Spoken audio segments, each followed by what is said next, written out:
How are you?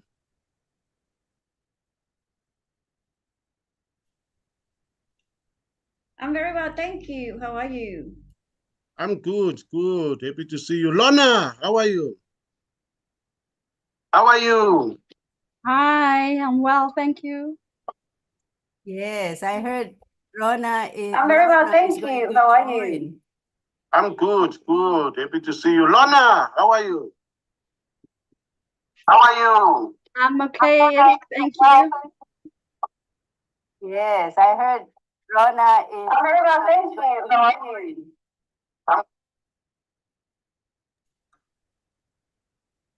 Is it my Wi-Fi connection? I was trying to connect.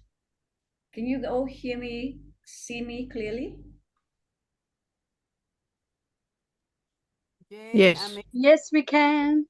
Good, good. It's working now. You can admit people in case I get busy. So, yeah. Okay, sure. Jane, can you help with the spotlighting? Yeah, sure. Oh, but Jane is speaking. Everybody's speaking. When you can. Yeah, I can do it. It's all right. Once you do that, I can do yours later on. All right, Shelina, take it over. We can start. Just go straight into it. Good evening, fellow Toastmasters, visiting Toastmaster. First of all, I'd like to welcome you all to our T&C online Advanced Online Toastmaster Club meeting number 3 of the year 2024. How are we so far? Everyone well? Good. Thank you. It's always my greatest pleasure to see you all online. And I'd like to quickly acknowledge our visiting Toastmaster with us tonight.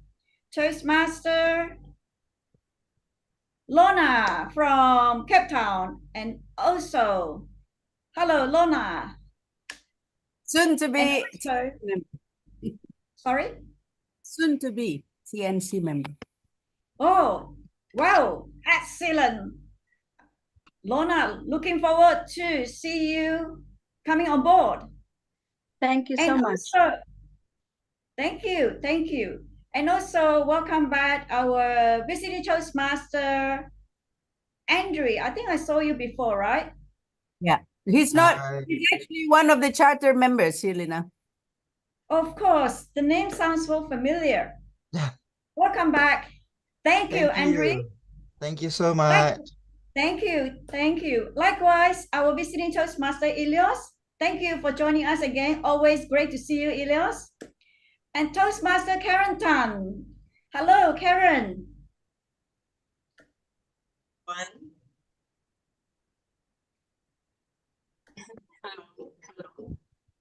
Karen, thank you. Nice seeing you. Always good to see a face on the screen.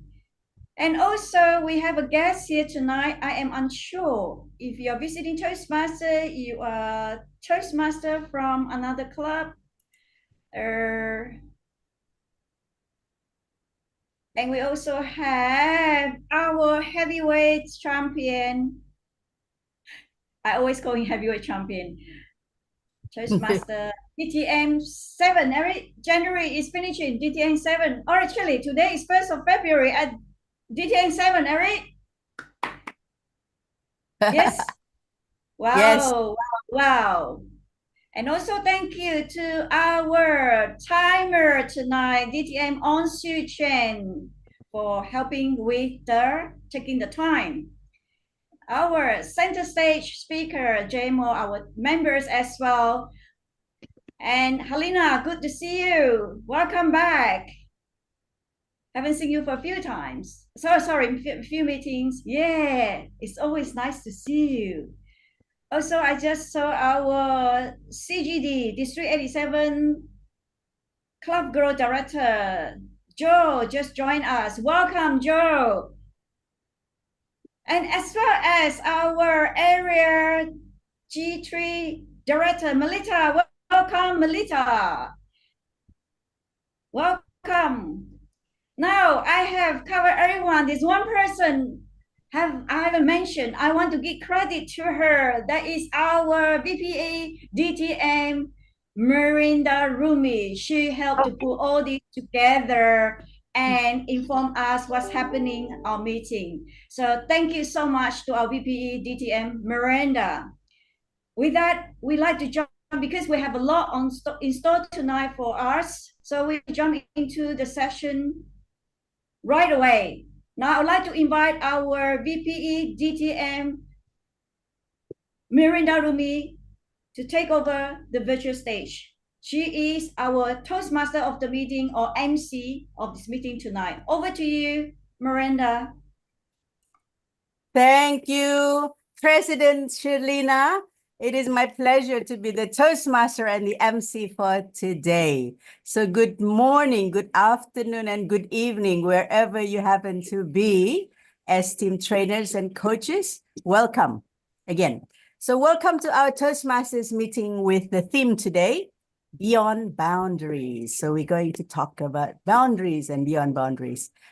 As trainers and coaches, we're all about stretching limits, both in ourselves and those we guide. Today is all about daring to step out of that comfort zone. Think about it.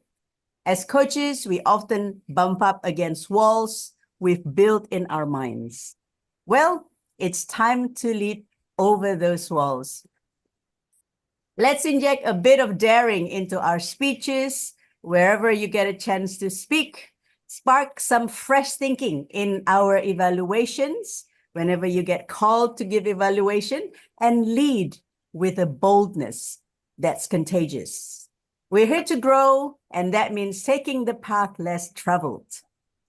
Share your wild stories, give speeches that make us think differently, and let's give feedback that's not just helpful, but also inspiring. We're in this together, pushing past the familiar into the exciting unknown. Growth, we're always big on growth. Growth lives out there beyond the edges of what we know. So let's not just dip our toes in. Let's get wet. Let's dive into the deep end of potential. And to get us fired up, here's a punchy quote from the legendary tennis player Arthur Ashe. Start where you are, use what you have, do what you can. So let's knock down those boundaries and see just how far we can go today. Ready to break some barriers? Everyone? Yes? Okay. I just assume you say yes, all right? Let's get started. So today we're going to deep dive into the realms of role capabilities, persuasive communication, and the power of listening in the form of three amazing presentation, training, workshop, keynotes, you call it. So let's gear up for the series of very engaging training designed to elevate our skills to new heights. So we'll start with the very first one. And it is delivered by none other than our club president. It's called Key Capabilities, defining key capabilities of a role and how to measure them. So Shirlina will guide us through the intricacies of identifying the essential skills required for any role. We'll explore how to effectively define these capabilities and best practices for measuring them. And this session will not only enhance our understanding, but also equip us with the tools to foster growth in ourselves and those we coach. The time is 15 minutes. Shirlina He. Key capabilities, Shirlina He. Let's give her a big hand of applause. Shirlina, the screen is yours. Thank you. Our Toastmaster meeting, our MC, DTM, Miranda Rumi. Before I jump into my session for the timer, could you kindly check 10, 12, 15? Thank you very much. Yep. Good. Now, may I have a show of hand? Right? Show of hand if you are not playing any role in life. No role at all. Anyone playing no role in life? No, exactly. Let's take the role you play professionally. Be you are leaders, you are a manager, you are a trainer, you are a coach, you are entrepreneur, employer, etc., etc. My question to you, do you have a role charter? Anyone have a role charter? A role what? Charter. Charter. What does that mean? Charter. Charter. Yes. I don't It's know. not usual, right? We Yeah. always have responsibility, descriptions, all those things. But we don't really think of a charter. What is a charter? It is simply a formal document that describes the principle, the rights, the aim, many other things of an organization or for a group of people. To me, it is a living and breathing document that defines one's role, like me as a manager, my responsibility to the organization. Interesting? Yes. Then the question is, why do you need a charter? Why? For me, it gives direction. Yeah. Sorry, Miranda. No, I just said why. Yeah. It gives a direction and the sense of purpose to the people, to the role holder of the organization. Of course, not everyone here works for organization. So for example, trainers and coaches or mentors. If you have a charter, you will have a good understanding of the business or the thing that you are offering, the services that you're offering to. If you understand, if you have a charter, you understand this, you are set to success. As much as for managers and leaders. So for today's sessions, you already heard our DTM Miranda's mention. I have 50 minutes, so I'm going to jump into it quickly. Not to worry, because this is just a kind of initial training session on these particular key capabilities and key measure, but we are going to have assignment after that. So please remember to come back to our future meeting for continuity. So for this session, I'm just going to jump into share my role charter of a manager and explore what are some of the key capabilities for that role and for that, the charter for that role. So if you have a charter that reads, the role of a manager is to lead and to develop their team, to deliver a superior customer experience. What do you think are the key capabilities that require for this manager?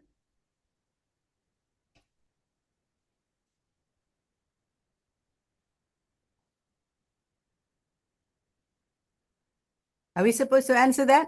Yes. Yeah, we have to know the needs of the customer. Yep. All right. Good point. So the key capabilities can be customer focus. It can also be driving for results. It can also be growing talent. What about leading with visions and values? What about business acumen? Think about it. There are many of these capabilities. In your role, I would like you to think about it as well. Now, what does this first point, customer focus, means? To begin with, what is customer focus?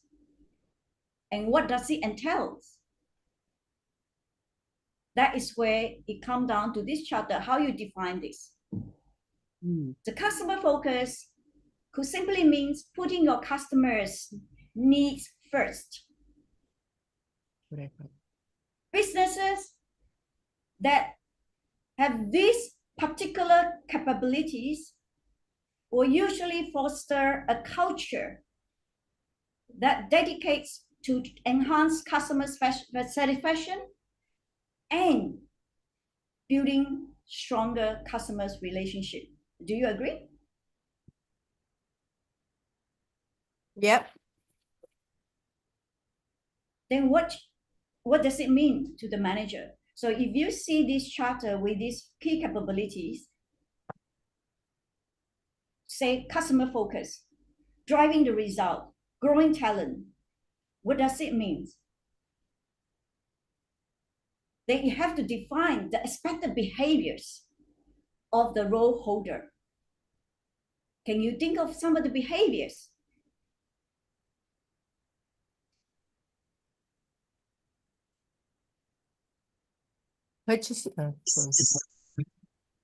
Smile even if you're crying inside of you.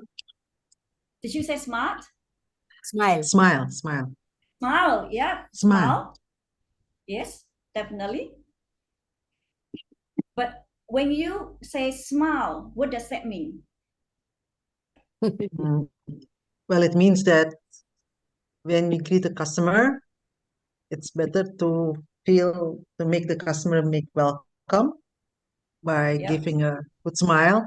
Even when the customer is angry at us, you still have to receive their anger with a concerned smile, but yeah, and try to give an understanding smile. It's maybe a different kind of smile. And also when the customer is leaving us, we also have to say goodbye with a very nice smile. Yes.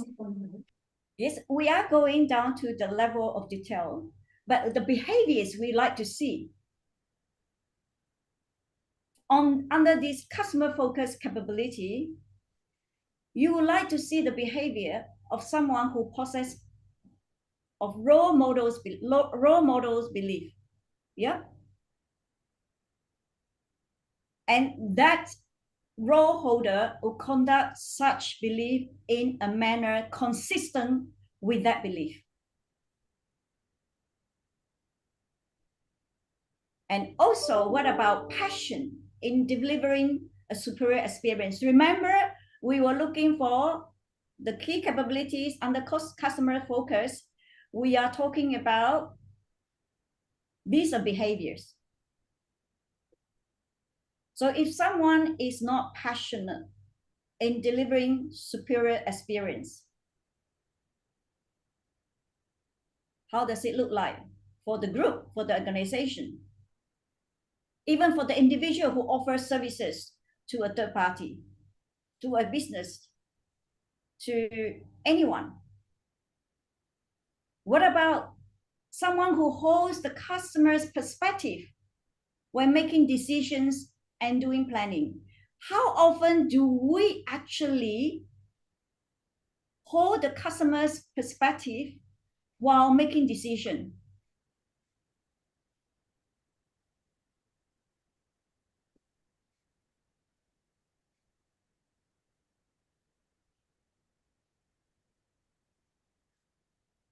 Even though they say we want to provide excellent customer service, not often you see the outcome. Yep. What about another point? The role holder is the behavior you want to see is someone who leads a group to deliver superior experience for all customers. And you can also consider someone who focuses on educating our customers. And not forgetting someone create a culture of taking action and following up. It's not easy. People usually does not like to follow up. And what about nowadays you have so much data, someone who use internal, external data for developing initiatives to improve the ease of doing business.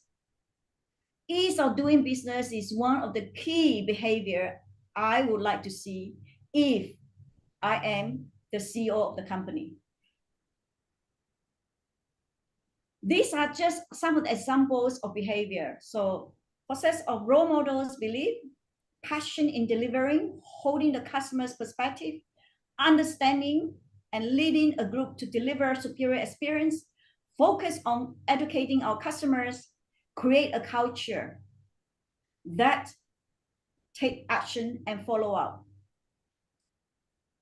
Last but not least, someone who demonstrate a behavior to use internal external data to develop initiative to improve ease of doing business. And there are many more you can think of, but these are just some of the example of the behaviors for that the capability we mentioned earlier. One of the capabilities which was under customer's focus. So far, so good. Mm-hmm. Thank A you. lot of things I know. But Yep. no worry, we are coming back. As I said, please come back because we're going to go in detail into it because this is just a kind of 15 minutes. And we try to cover another measure in the 15 minutes. So now I just cover one key capability. And you can see the amber light has been illuminated. So now I'm going to jump into very quickly of one of the key measures. Remember the behaviors I mentioned. Now look at one of the key measures. What are the key measures? One of the example is the service and quality metrics. In my past training, I talk about training metrics. Metrics tells the whole story. And that's what I very much like metrics to help me to really make strategical decision. So those of you, not to worry, we're going to have this session going forward. Now we're going to delve into it again. Under customer service, I always scrutinize the service and quality metrics. What are they? What do you think they are if you are customers? Very commonly, response time. When a request is received, how long it takes to reply? Remember the last time when you ask for something, how much time it takes to come back to you? If you made a phone call, the waiting time, how much they keep you on the phone. Thank you, welcome to ABC company. All our customer service consultants are busy at the moment. Your call is important to us. Please hold, we will attend to your call as soon as possible. And 10 minutes later, thank you for your patience. All our consultants are currently engaged. Your call is important to us. These are the call waiting time. What is the average waiting time? That's the question. The next one, what about lag time? Do we even know what caused the delay to action? What about the rounds of iteration? Can you imagine you want to obtain some information, they make you go around the banana tree 100 times? I need one form, you send it one form. They come back to you, another form, you send another form, another form, another form. You're just running just like unceasingly running around this banana tree. Is that frustrating? What it is? Why is it so many rounds of iteration? What about touch time? How much time takes to complete a task? What about touch point? How many people need to be involved in the process? And one thing I always love to see is the complaint logs. Why? This is the information, real information allows me to understand what are all the noises about. And for someone leading an organization, what about the error rates? What are the percentage of return? And what about productivity? What is the output with a given set of input? Do you know the ratio? What about the turnover, the tenure, and the attendance? Why and why? What and why? You can imagine the list goes on. These are all the measures, the matrices you need to have for you to measure the effectiveness, the capabilities of that role holder. So I just saw the red light being illuminated. I'm just going to quickly wrap it up. I'm sorry, we covered the one of the key capabilities tonight, and also one of the key measures just then relate to one of the key capabilities. Of course, I would like to explore more, but not to worry, we are going to come back. Before I hand over the virtual stage over to our Toastmaster of the meeting, allow me to mention this. Trainers, coaches, consultants, service provider, anyone providing services to any organization, it would be great if you have your own charter with key capabilities and key measures to direct yourself, and also allow you to give yourself a sense of purpose. When you are invited to offer your service, write a proposal, having your own charter and obtain one from your prospective client, you are set to success. So if we are yet to have a role charter, let's practice writing one up in the next 2 weeks. Wow. Shall we? Yes. At the next meeting, we will invite a couple of members to share your key capabilities and the expectation under one of the key capabilities. Yes? Yes. All right, Great. thank you. With that, I thank you for your time and attention. Now I'm going to hand over the virtual stage to our Toastmaster of the meeting tonight, DTN Miranda Rumi. Over to you. Thank you. Let's give Shirlina a very big hand of applause and something exciting to look forward to, because this training is going to continue in 2 weeks' time, and we will learn how to create key capabilities, which for me is also very foreign since I've never been working for a corporate. All right. So for those who just came or who are still wondering, or this is your first time at Trainers and Coaches, yes, as you can tell, we do things a little bit differently. Even our Zoom background is quite different, correct? Yes, this is an advanced club, and this club is geared to help and create as much value as possible for our members who are aspiring and established trainers and coaches. And this is what we do. So now we will have Shirlina evaluated by Eric Kyla, DTM7. Eric is our lead evaluator today, and he will lead the evaluation session for Shirlina's, and then after that, we're going to go with the next training, and then we do the evaluation. And why are we doing it like this? Because when it's fresh in your mind, it's easier to absorb the evaluation, both for the speaker and for the evaluator. And when we hear the evaluations, we all learn. And then the next trainer, or the next speaker, will also learn from that evaluation. And hopefully by the end of the meeting, the last speaker, she will get the most gems of wisdom from the feedback that is being given by Eric. And okay, let me just hand it over to our distinguished Toastmaster, Eric Kyla. Let's give him a very warm welcome. The stage is yours, Eric. Madam Toastmaster of the day, fellow Toastmasters, ladies and gentlemen, and especially Shirlina. Ladies and gentlemen, and Shirlina, I'm so excited to have listened to your training. You know, I love the way you concluded it. You really challenged us to come up with our own personal charters, which is so exciting. And secondly, I really love the way you managed to bring out the information. It's very important because, you know, when you share the nuggets of knowledge. They make a lot of sense when we listen to them and appreciate them. You manage to engage us also. You're engaging, asking us questions.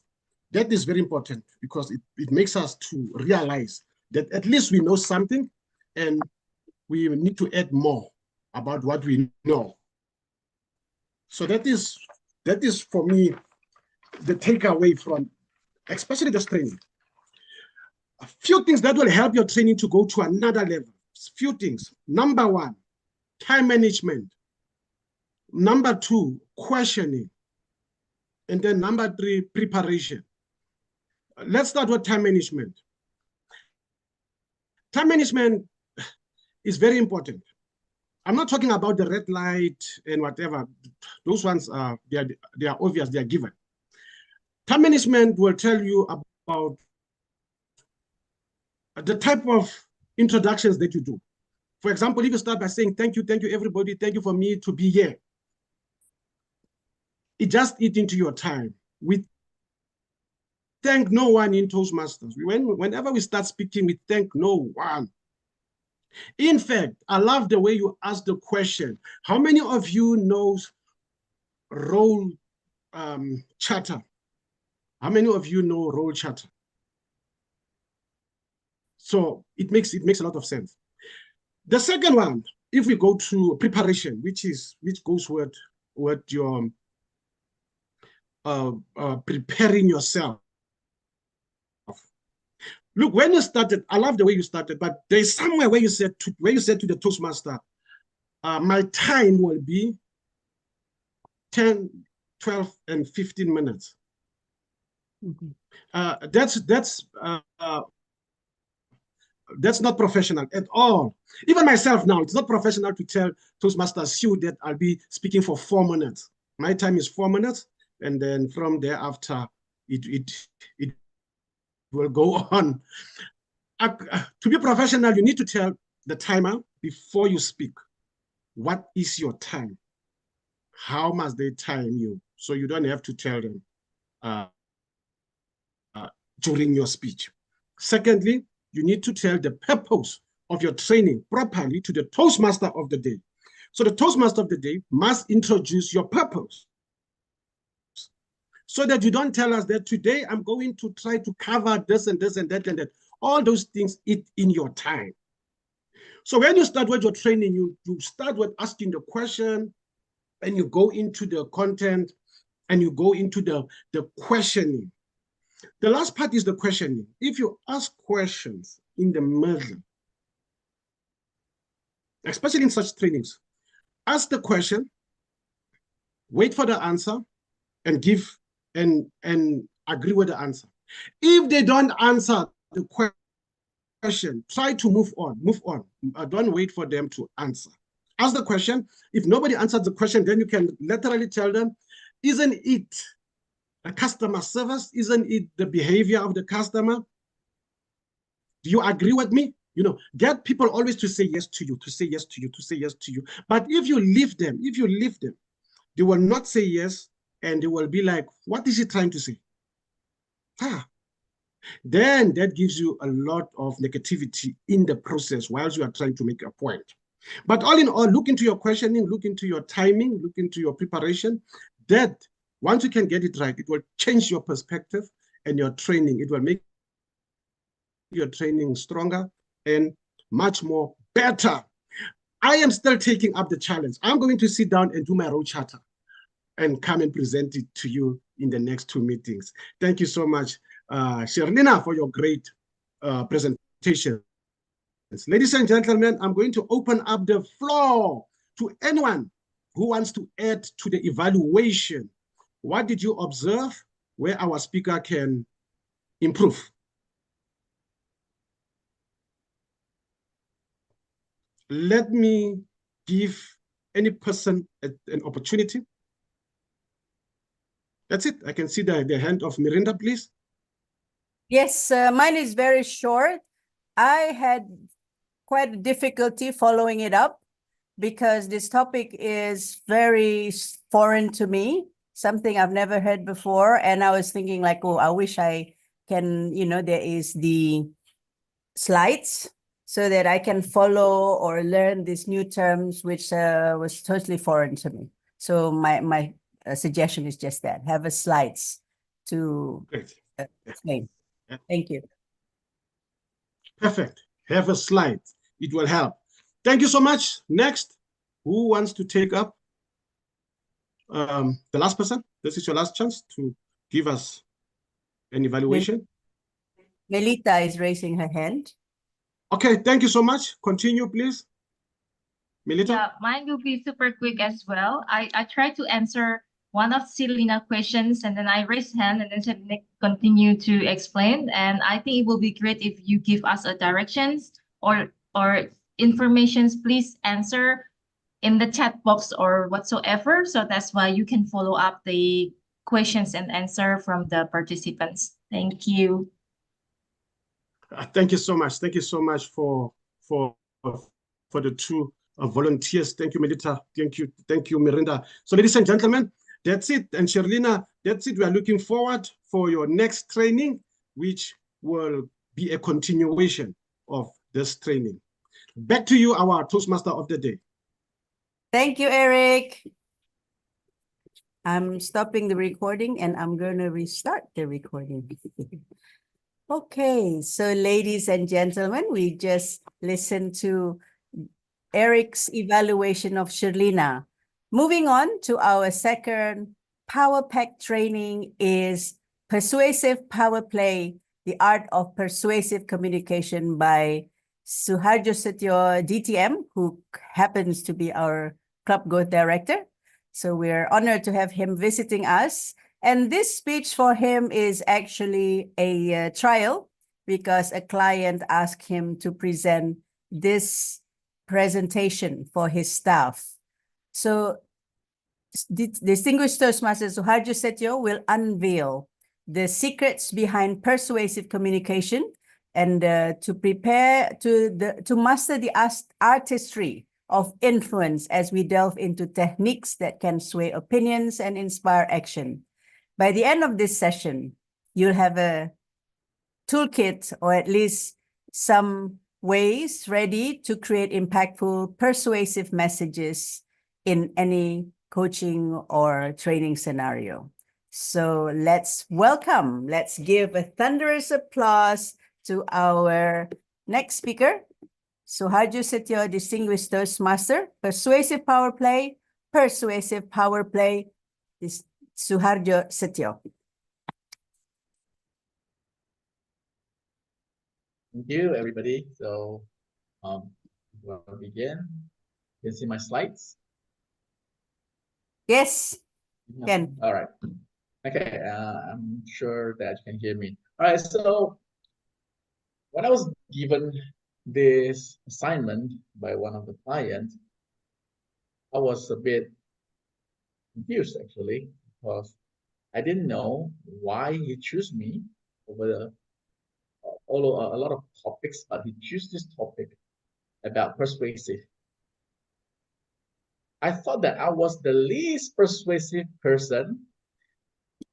I know, because I think I'm not a very persuasive person. I'm very lenient. Sometimes, even when an insurance agent talk to me, or even marketing on the mall suggest me anything, it's very hard for me to say no or persuade them to say, oh no, I'm not interested. And even so, and to be honest, I'm not even looking at myself as a marketer, because I think myself, I'm not a very good in persuasive. But I don't know how he sees the client want me to deliver this. And without realizing it, along this year as a CGD, indirectly, I am a marketer. And so since last 2 years until today, I've been actively building clubs, and without realizing it, it involves persuasive. So maybe some of you here think that I'm not a very good persuasive. I'm not very good persuading people. I'm not a very good marketing. But realizing it, this thing, marketing and persuading, yes, sometimes you need persuasive in marketing, but it doesn't necessarily need to sell something.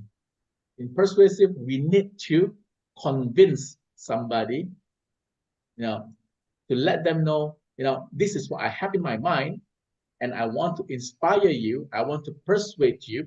I want you to listen to me, what I'm trying to offer to you. It doesn't necessarily have to buy something, but just listen up first. Listen to what I want to say to you. So this is today. What we're going to do is learning about persuasive communication. That's the first part we're going to do today. And the second part is understanding. We understand after we learn about what is persuasive, and then we comprehend, we practice about this persuasive communication. And by the end of the session, hopefully, you're convinced that, hey, I can be quite convincing and persuasive too. That's what we are hoping for. All right. So let's move on. Persuasive. It begins with Aristotle. He came out with this theory of a rhetorical theory. It's called logos, ethos, and pathos. Right. So, audience, how many of you heard about this? Logos, ethos, and pathos. Give me a thumbs up. Give me a sign, or just unmute yourself. Yes, I heard this before. Logos, ethos, and pathos. All right, several of us have heard this before. Funny thing is, we've been doing this. If you are a Toastmasters, we've been doing logos, ethos, and pathos in most of our prepared speeches, if you realize it or not. Let's look at it, okay? Logos is about logic and reasoning. In your prepared speeches, how many of you used logic and reasoning? Second is ethos. In your prepared speeches, how many of you say that I am the right person to deliver this message? Isn't it? Listen and witnessing your speeches, how many of them feels that I'm touched by your speeches? Isn't it? That's what we've been doing in Toastmasters without us realizing that we've been using logos, ethos, and pathos along the way. Logic and reasoning can be arguments, benefits, facts, figures, data, numbers, statistics, scientific research processes, product characteristics. How many of us we open our speech with, according to Harvard University research, or sometimes we said that this instead according to scientific research, a lot this and that. How many of us usually use that in our speeches? Isn't it? And the second part is the credibility. That is why in Toastmasters, we often have experience all of this, and that is why I am credible to tell you how I managed to solve this problem. I'm the credible person. I'm the right person to tell you about this. And emotion. Through the stories, we want to evoke emotions to our listener. If, let's say, this is inspiring, we want to evoke emotion where they feel touched. They feel that I want to be like that person. If she can get through that problems, I believe I can get through that also. Or sometimes when we tell a sad story, the emotion that we give to the audience, it makes them feel like, oh, that's so sad. I pity that person. I pity that speakers. That emotions that we use in our stories make the audience related to us. And that emotions connect us easily to the audience, and the audience no longer thinking, but they are feeling, and they feel the same as us, and they will feel empathy or sympathy, at least sympathy. When they feel the same way as we feel, then we have persuade them. Unknowingly, we have already persuaded them to agree with us. Right? Isn't that what we've been doing? So, according to you, which one more important than the others? Is it logos, ethos, or pathos? Anybody want to try? Out of these three, according to you, which one is more important? The logos part, or the ethos part, or the pathos part? Please unmute yourself. Anybody, just tell us your opinion. Which one do you think is more important than the others? In my opinion, the pathos. Maybe Karen. Karen, you want to try? Yes. Which one do you think is more important than the other? Maybe logos. Logos. Okay, logos. You think logos is more important? What about Harlina? Harlina, what do you think? Which one is more important? Maybe it depends on the audience. If the audience think that credibility Just is pick one. important. Let's pick one. I one. think credibility. That's only me. Credibility. Okay, we have logos, we have ethos. Okay, Miranda, what do you think, Miranda? Ethos. Ethos. Okay, so now we have one each. All right, so let's go through this. Okay, this is not according to me. So, how many of you read this book before? Talk Like Cat. Talk No. Like Cat. Okay. No. Okay. I read this book before, and this book is very interesting because it taught the reader, the audience, how to be a speaker like TED Talk. The TED Talk speaker. And in the book, it did a research and asking a question: why some of the YouTube video on TED channel has more view than the others? They did the research and they asked the question, why some videos has more viewer than the others? And this is the result. According to them, ethos only 10%, logos only 25%, and pathos 65%. The YouTube video that evoke emotion, okay, that gives a lot of emotions to the audience, usually has more viewer. Not the ethos, not because of the logos, but the emotions evoked, the emotion caused to the audience that created that videos have more viewers than the others. Yep. So according to this book, it says pathos, the emotions. All right, let's go through this pathos thingy. If we know about logos, ethos, and pathos, okay, why are you laughing? There is the fourth and the fifth thing is called the delivery. What does it mean, the delivery? So let's say you have the content, right? You have the personal anecdotes, you have the story of the credibility, why we should believe you, through my story. But if you deliver it without any sincerity, lack of, your body language shows you are insincere, you are not serious when you deliver the story, your story won't sell. The same with pathos. Okay, let's say your story is very sad, very inspiring, or very cheerful, very insightful. But the way you deliver it, let's say this is a very inspiring story, very energetic, high energy story. But the way you deliver it is very flat, very flat. No emotions, no vocal variety. Your body language doesn't show that you are happy at all. It doesn't sell. So even though you have logos, ethos, and pathos, but your delivery doesn't really working together with that, with all the logos, ethos, pathos, whatever it is, it won't sell. So your body language, our eye contact must be coherent, must support what we are, what the story we are selling, and the emotion we are trying to give out to the audience. That's according to Florian Muck, not me. Okay, I'm just the messenger. All right.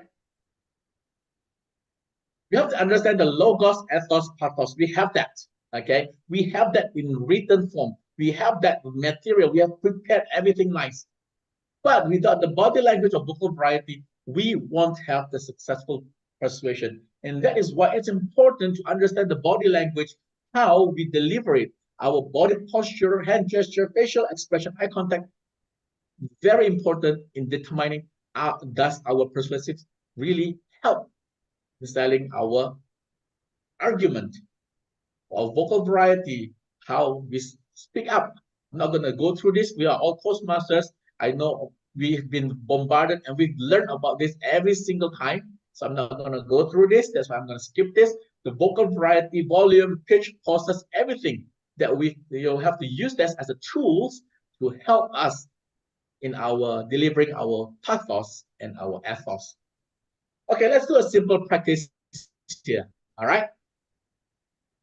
Now, let's say we have this simple word. It says, good job. Let's practice our body language, our vocal variety. All right. Can we have a volunteer here? Maybe I can have anybody here want to do a volunteer. John, maybe John. John, are you listening? Yeah, Are you with I'm us? listening. Yeah. Yes. All right, John. So this is just a simple practice, all right? So we are going to practice about using our vocal variety and body language, all right? So let's say we have the word, good job, all right? But this is the challenge.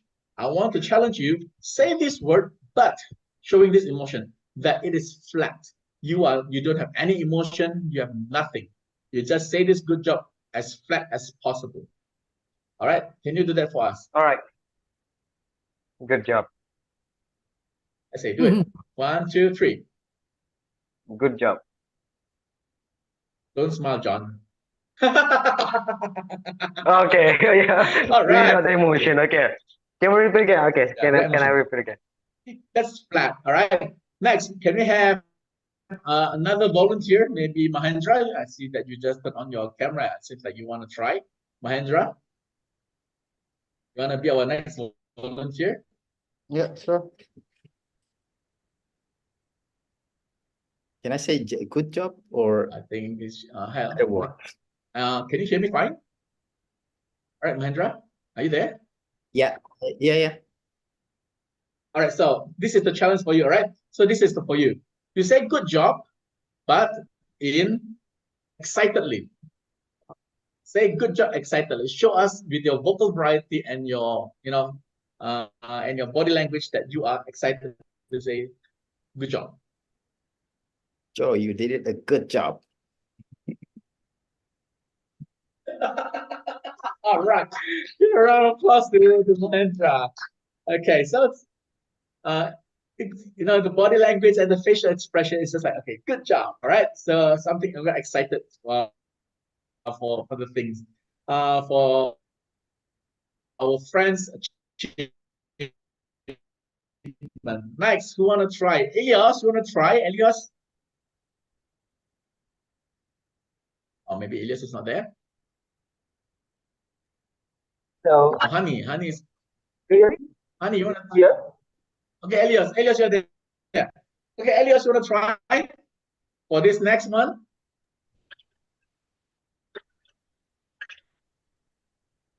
All right, Elias. Yeah. I couldn't hear Elias. Is everybody can everybody hear, listen to Elias?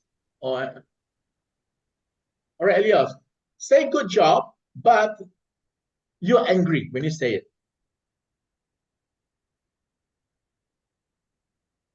How do you do that? Elias is freezing. I couldn't get him. Is it the same with all of you or only me? Or maybe we can skip Elias first because I cannot, yeah, Elias just gone suddenly. All right, maybe Honey, you wanna try? How do you say good job, but you are angry? You're full of emotion that you say good job, but you are angry. Don't laugh. You You're call angry. me? You're supposed to Okay. be angry. You're not supposed to laugh. I know. We'll try my best. Okay. Good job. You are good job. I don't. Is that already? Good job. You are good job. I'll try my best. I'll try my best. Thank you. All right, so you grunt, your vocal variety, you grunt, it's like good job, But anyway, thank you for trying. Okay, last one. Disappointed. You say good job, but you feel disappointed. So it doesn't sound sincere. Andre, maybe you want to try, Andre? Okay, I'm giving a try. Disappointed? Yeah, you're disappointed. It's supposed to be you who won, but turned out it's your friend. So you're disappointed. How do you feel that? How do you show that? Good job. There you go. See, it's very slow and it doesn't sound sincere. That is how, even though it's the same words we are talking about the same exact words, but how we use our body language, it sells. Does it? Sometimes when you say good job, you feel disappointed. When you say good job, it doesn't sell at all. That people don't believe you. You know, freezing.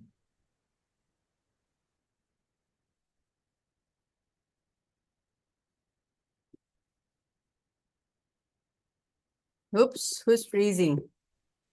All right. Okay. So my bad. Yeah. All right. Sorry.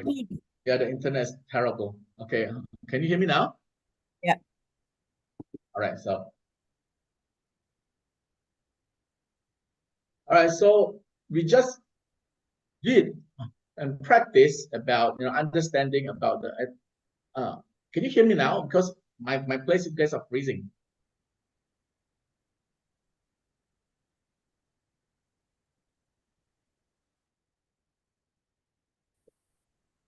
Yeah.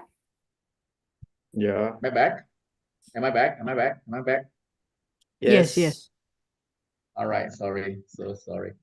All right. So now you see this is a little bit of proof that body language and vocal variety help selling our message.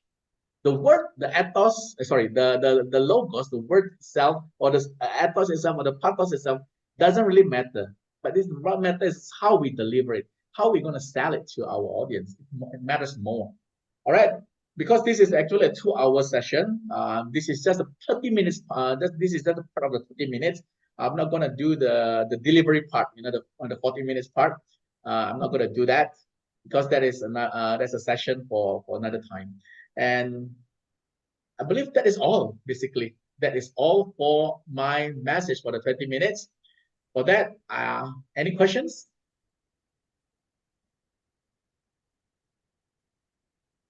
Now, yeah, I'm open for questions and answer. Some of you might have. Okay, Miranda, thank you for asking. I'm curious, what is the conclusion of this session? The conclusion is actually is at the end of the sorry, okay. At the delivery part. So what I'm telling you now is just the message part. Yeah, I understand, Okay. but the one that you've been teaching us, you've been asking people to practice. So what is this conclusion about that, I guess, that teaching or that learning? Okay, the conclusion is during the second part of my session later on, the delivery part, I will ask the audience to craft their persuasive arguments, the things that they try to sell. Okay, and they will practice, writing 2 to 3 minutes kind of arguments.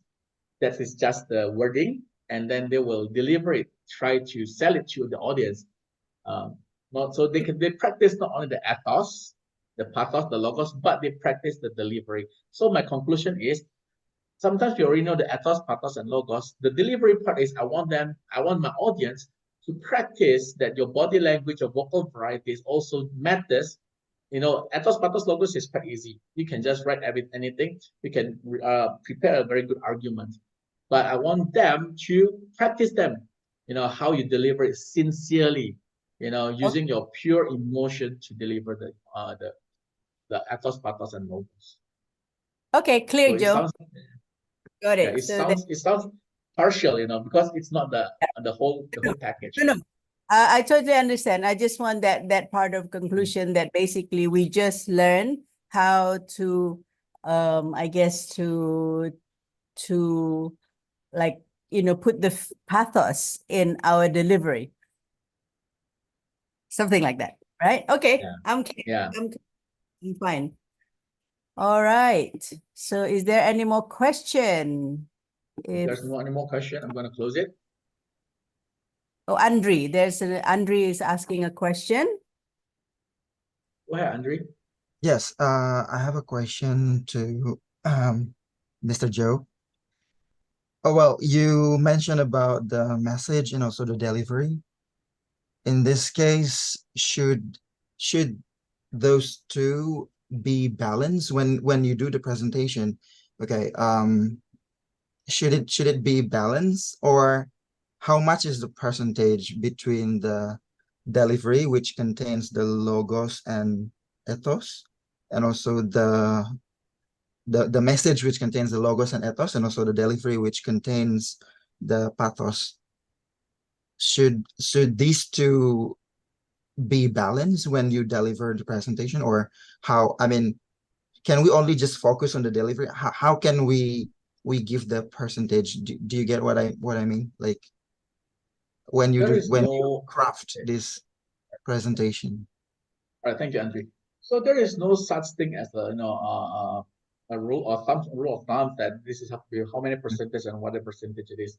But the most important part is the delivery. Have you ever witnessed some speaker, very savvy, a very good speaker, very charismatic? He can talk a lot. He can talk a lot, and when he speaks, he sounds very confident, and he shows a lot of it shows a lot of intelligence. It shows only, okay, it shows a lot of intelligence. And when we listen to him, it's like, wow, this person is very good. Wow, look at the presentation that he made.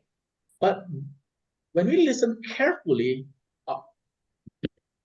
in more than the superficial, what is only seen, sometimes what we hear doesn't make sense.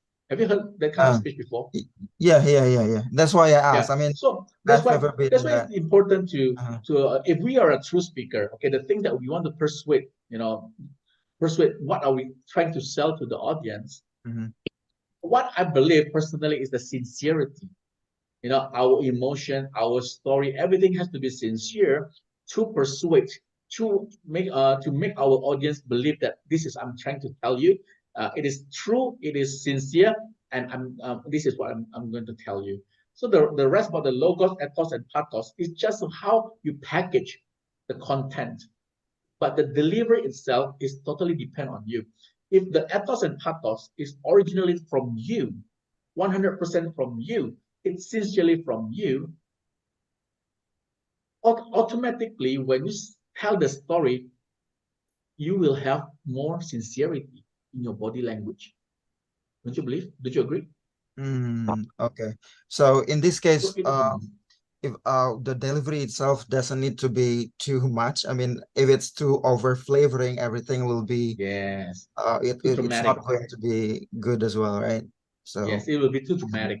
People will say you're fake. You're it's too much. Okay? The most important thing is it has to be sincere. So it will come naturally. Yes, exactly. Okay. Okay. Yeah.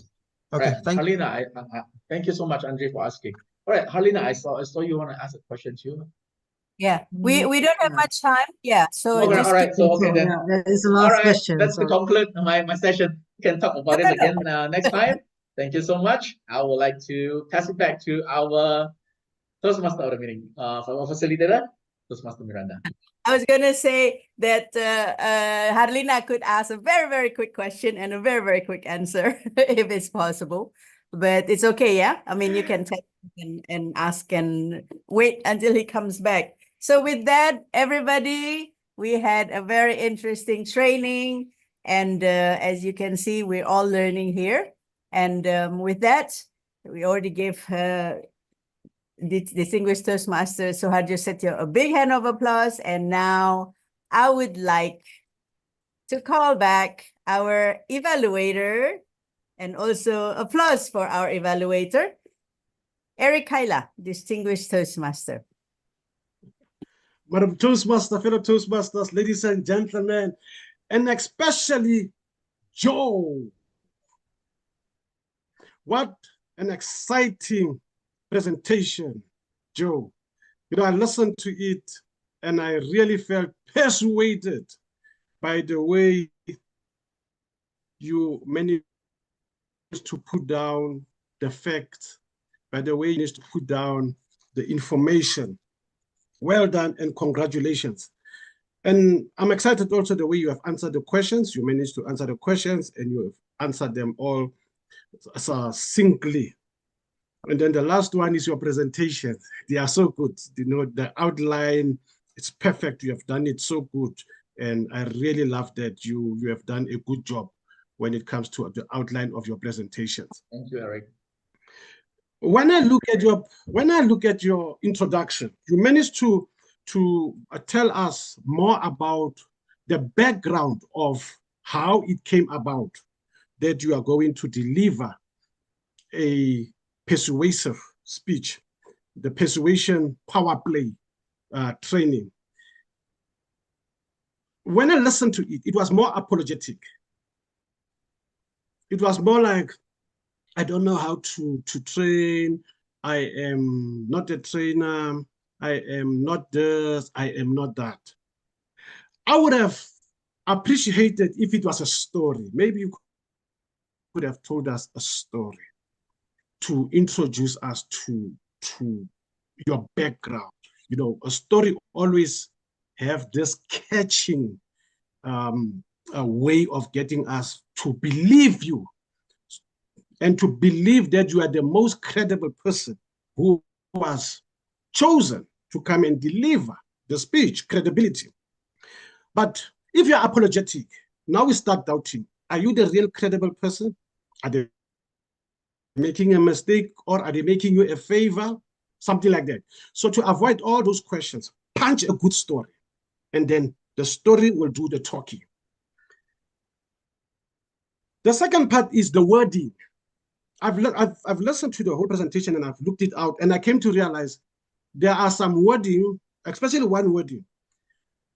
Your presentation is about persuasion.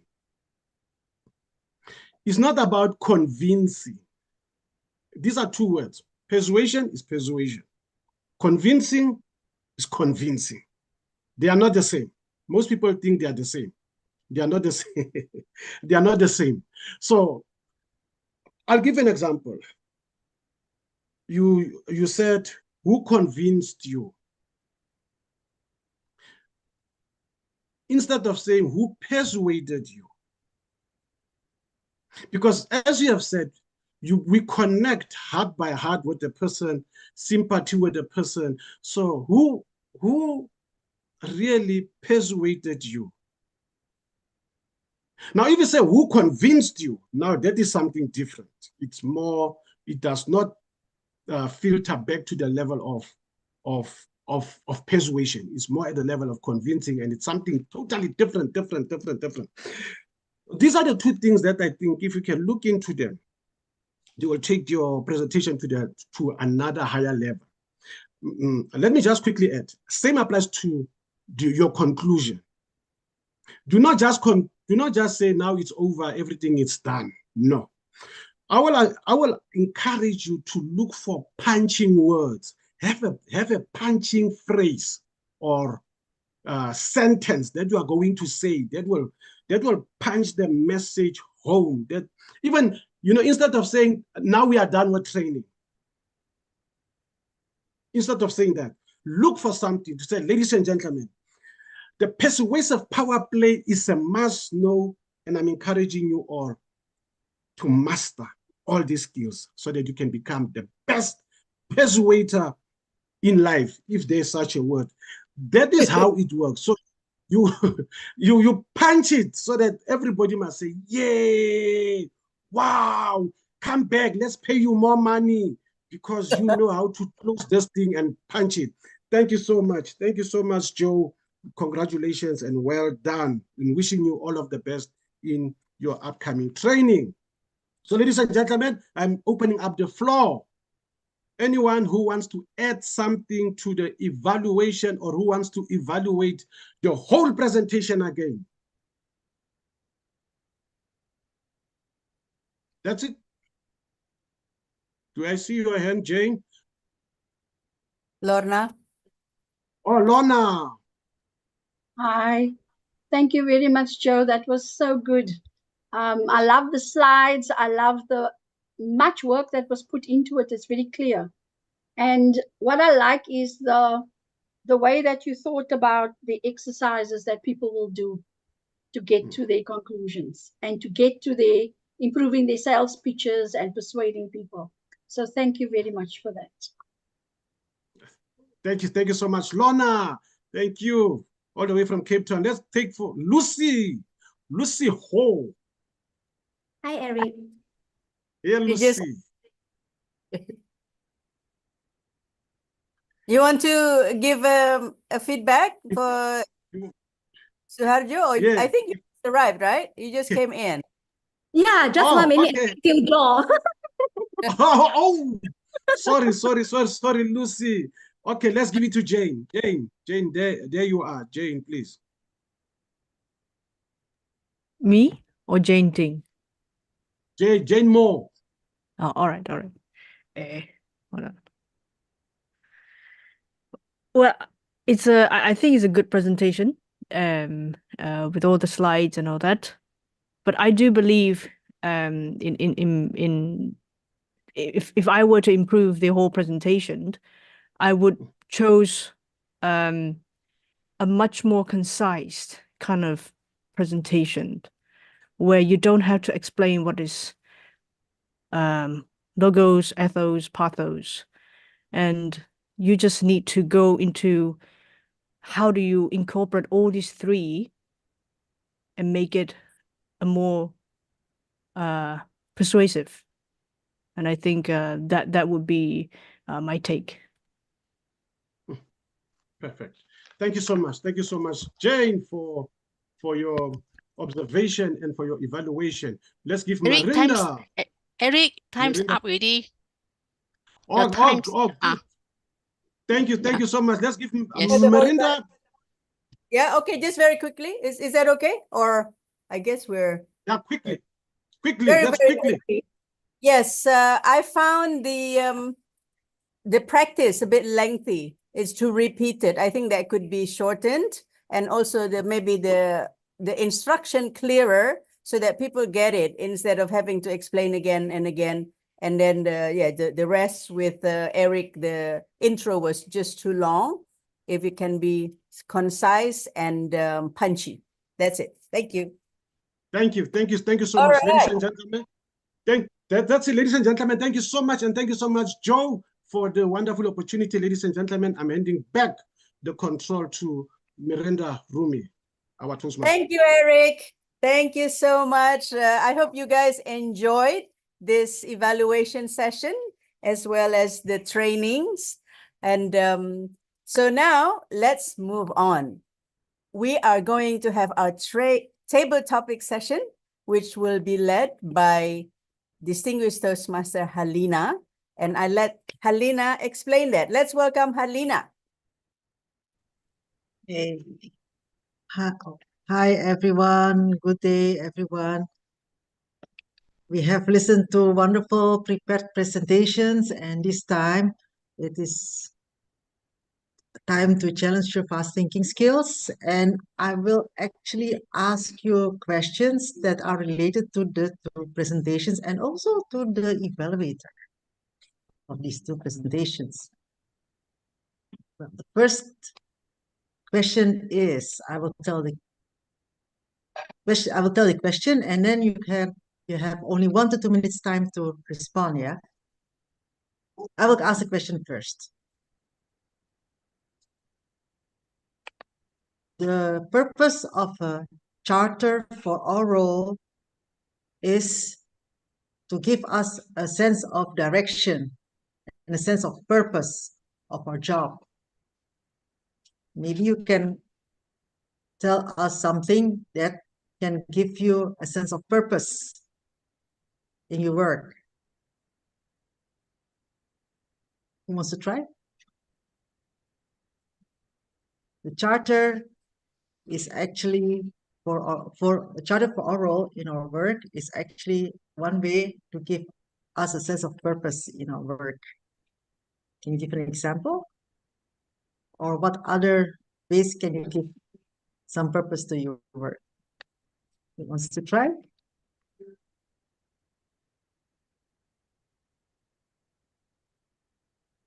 No takers.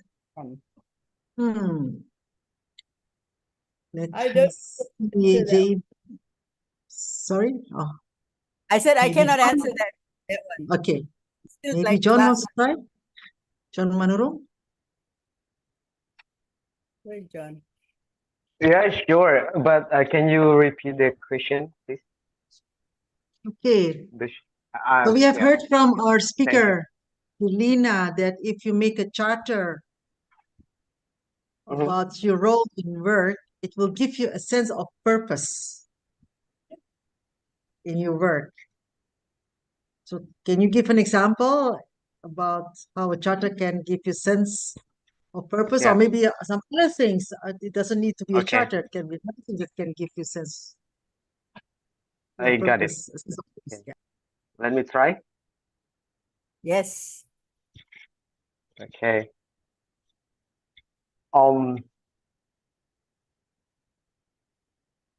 I really love Serena training today because I'm um I'm starting my business, small business, but I'm curious about the because it's not only about money. I create this business because it was coming from my my purpose to make people happy. It's a laundry perfume that I can when I can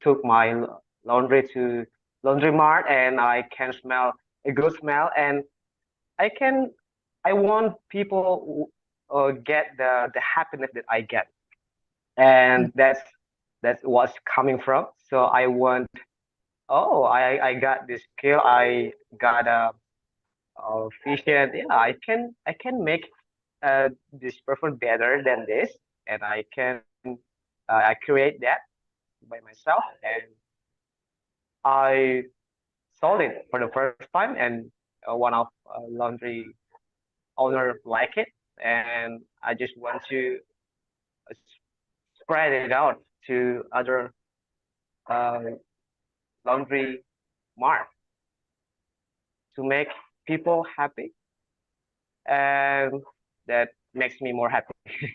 Thank you. Back to you, DTM Halina. Okay. Thank you very much. So if you are going to make a charter about your role in life, your key capability will be make other people happy. Indeed, and you just have to make your key measures, and then you're done for 2 weeks from now, yeah? Then you come back, and then you can give your report. Thank you so much. And now I would like to go for the next question, the one but last question, which is something that was said by our evaluator. He gave one suggestion about what to do if nobody answers your question. He said, is it blank? Then you repeat the question. That is one way how to do it.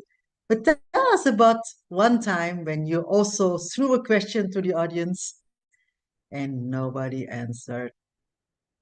Who wants to give it a try?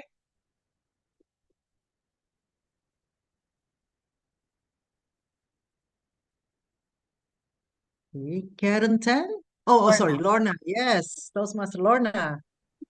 So show us or share with us one day when you asked a question to the audience and there was no answer, even though you expected one. Every day from Sunday to Thursday, I teach a group of ladies. There are 52 of them. I teach English proficiency. And every single day, I have this beautiful plan. I deliver my lecture or my lesson. It's not a lecture. And they are supposed to raise their hands. They are supposed to talk. I cannot see them because of the culture. The screen is black. They see me because that is the rule, but they don't answer me. So I feel this painful silence every single day. I encourage them. I threaten them.